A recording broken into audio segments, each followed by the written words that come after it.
name is Bombshow. You're welcome to my it's Bombshow Television. Musha masho zviri kupisa. If you are new here, don't forget to channel.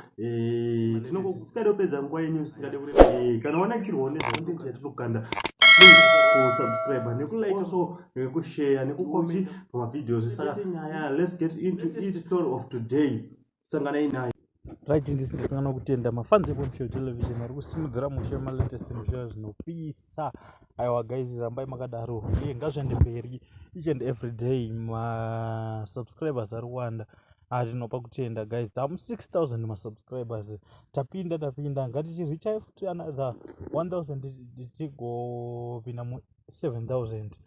Kupera kwemwedzi tingopinda mu 10k guys. Hazvisi zvinhu zvinoshoreka, right? Nyaya ndayanayo sikadopedza nguva ndeya Madzibaba avo vakaonekwa Musango vane mwana Wesangano.